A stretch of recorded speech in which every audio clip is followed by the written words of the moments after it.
Jean chapitre 15 verset 26. Quand viendra le conseiller que je vous enverrai de la part du Père, l'Esprit de vérité qui procède du Père, il rendra témoignage de moi. Ce verset fait partie du discours d'adieu de Jésus à ses disciples avant sa crucifixion.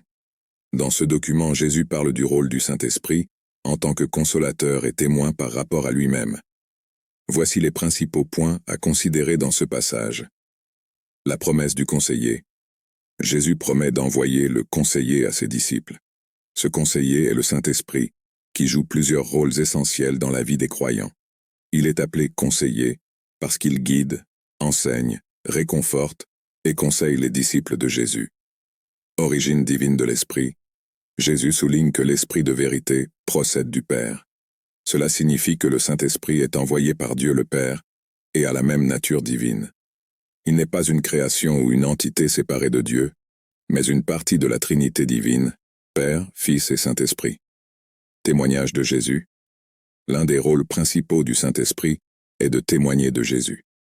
Il permet aux croyants de comprendre la vérité sur Christ, de grandir dans leur relation avec lui et de partager le message de l'Évangile avec le monde.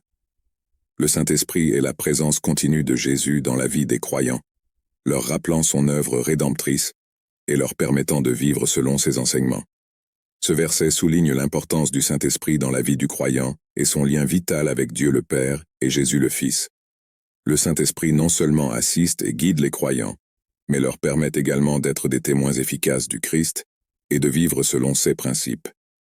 C'est une promesse que les disciples de Jésus ne sont pas seuls, car ils ont la présence divine du Saint-Esprit pour les guider et les fortifier dans leur voyage spirituel